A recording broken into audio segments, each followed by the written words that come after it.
Hello everyone, जैसा कि आप लोग को मालूम है डीएलएड का जो है मेरिट लिस्ट जारी हो चुका है।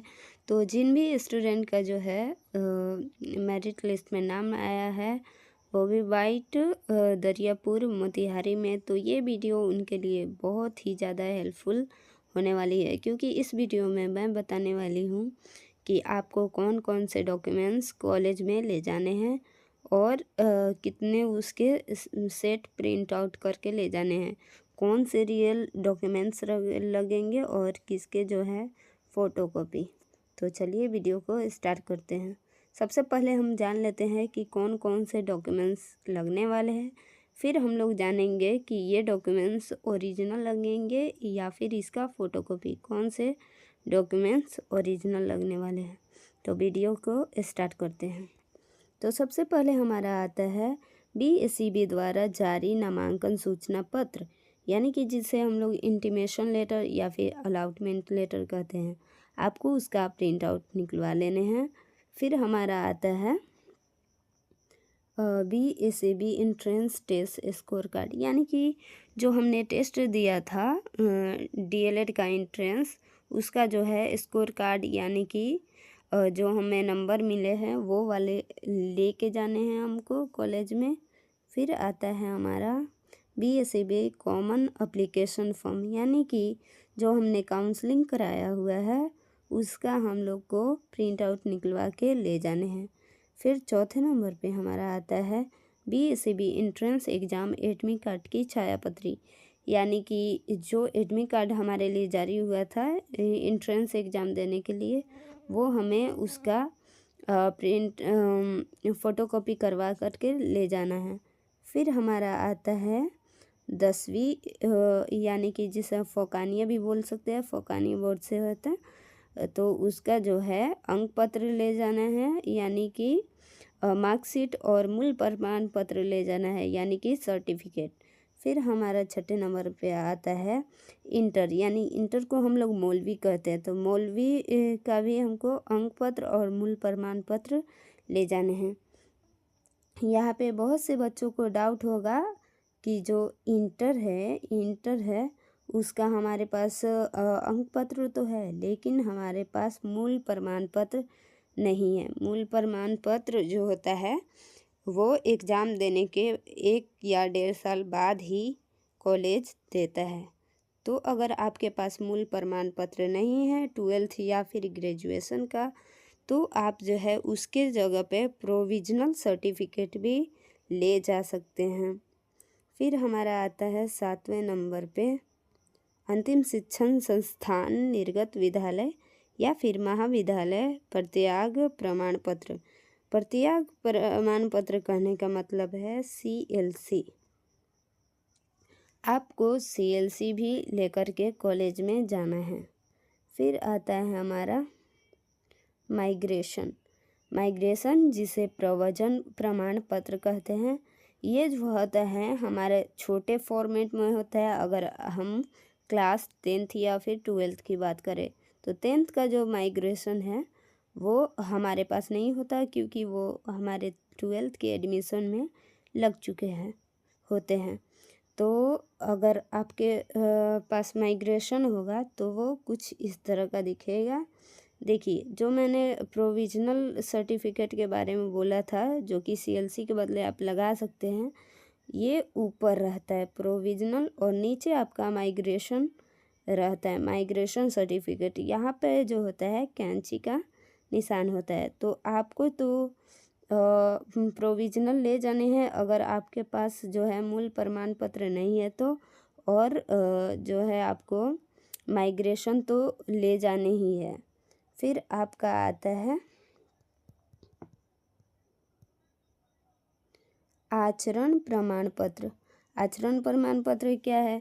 तो अगर आपने किसी कॉलेज से 12th या फिर ग्रेजुएशन किया है तो आपको जो है मार्कशीट के साथ आपको आचरण प्रमाण पत्र दिया होगा, जिस पे लिखा होता है कंडक्ट सर्टिफिकेट। कंडक्ट सर्टिफिकेट को ही हम लोग आचरण प्रमाण पत्र कहते हैं। अगर आपके पास वो नहीं है तो आपको अपने थाने से इसे बनवाना होगा। फिर आता है हमारा आरक्षित कोटि के लिए जाति प्रमाण पत्र, मान लीजिए आप ईबीसी ओबीसी हो या फिर अदर कास्ट हो आरक्षित जाति से, तो आपको उसका प्रमाण पत्र ले जाना होगा। फिर हमारा आता है आवासीय प्रमाण पत्र। देखिए, आवासीय प्रमाण पत्र को हम लोग निवास प्रमाण पत्र भी कहते हैं। निवास प्रमाण पत्र जो है आपका 1 साल से कम का होना चाहिए, यानी कि उसका जो है डेट 1 साल से कम का होना चाहिए, तभी वो आपका वैलिड माना जाएगा। फिर आता है हमारा आरक्षित कोटि एवं विशेष आवश्यकता वाले विद्यार्थी का सक्षम पदाधिकारी से निर्गत जाति दिव्यांग प्रमाण पत्र। तो देखिए, विशेष आरक्षित जाति कौन होते हैं? मान लीजिए आप किसी फ्रीडम फाइटर के घर से बिलोंग करते हैं, तो आपको उसका प्रमाण ले जाना पड़ेगा, वो भी सक्षम पदाधिकारी से बनवा करके।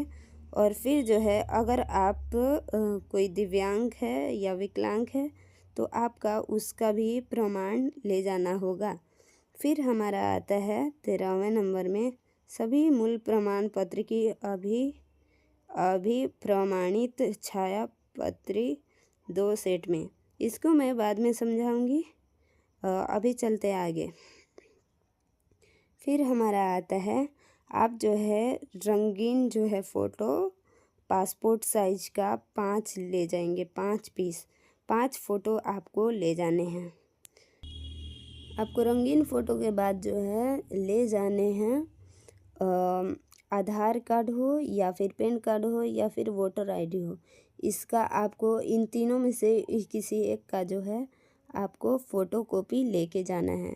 फिर हमारा सबसे लास्ट है हमें लेकर के जाने हैं शपथ प्रमाण पत्र। शपथ प्रमाण पत्र कैसा होना चाहिए? तो आप इसे कचहरी से बनवा के ले जाएंगे और इसको वैसा ही ले जाना है जैसा कॉलेज वाले ने बोला है आपको बनवाने के लिए। कॉलेज वाला ने अपना शपथ प्रमाण पत्र को जारी कर दिया है कि आपको सेम वैसे ही बनवाना है, तो आप वो देख लेंगे और उसी में का जो है आप कचहरी से शपथ प्रमाण पत्र बनवा लेंगे।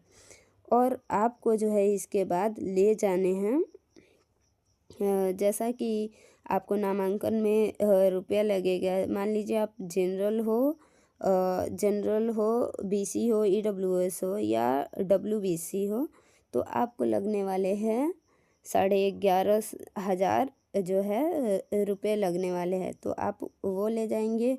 अगर आप दिव्यांग कोटि से आते हैं या फिर ST SC है, तो आप 7,000 रुपया लेकर के जाएंगे। और ये जो आपको रुपए जमा करने हैं वो ऑनलाइन प्रोसेस से करना है। तो इन्हीं सभी चीज़ों का ध्यान रखना है, इन्हीं सभी डॉक्यूमेंट्स को लेके जाना है। अब हम बात करते हैं किन डॉक्यूमेंट्स को कितना ले जाना है। तो देखिए, ये जितने भी हमने डॉक्यूमेंट्स बताए हैं उसमें से जो है ओरिजिनल जो डॉक्यूमेंट्स आपके लगेंगे वो है आपका CLC और प्रोविजनल सर्टिफिकेट के बाद आपका माइग्रेशन हो गया, उसके बाद जो है शपथ प्रमाण पत्र और उसके बाद आपका आचरण हो गया। ये सभी चीज़ें जो है आपकी जो है ओरिजिनल होगी। बाकी जो आपका आधार कार्ड है उसका जो है फ़ोटोकॉपी लगेगा और जो आपका निवास प्रमाण पत्र है उसका भी फ़ोटोकॉपी लगेगा। देखिए, आप जो है कूट वाला जो है 2 फाइल लेकर के जाएंगे। आप कूट वाला 2 फाइल लेके जाएंगे, जिसमें से एक फ़ाइल में तो आपका ओरिजिनल सर्टिफिकेट रखा जाएगा और बाकी सब डॉक्यूमेंट्स जैसे आधार कार्ड और निवास प्रमाण पत्र ये सब जो है फ़ोटोकॉपी रखे जाएंगे एक में, और दूसरे में जो है दूसरे फाइल में जो है आपके जो है फ़ोटोकॉपी वाले डॉक्यूमेंट्स रखे जाएंगे। तो ध्यान रखिएगा, आप फ़ोटोकॉपी जो कराएंगे वो 3 सेट कराइएगा, ताकि आप ओरिजिनल वाले में भी 1 सेट रख सकते और 2 सेट आप जो फ़ोटोकॉपी में है रखेंगे। तो इन्हीं सब बातों को ध्यान रखना है और इन्हीं सभी डॉक्यूमेंट्स को लेके जाना है। आई होप आपको ये वीडियो यूजफुल लगी होगी।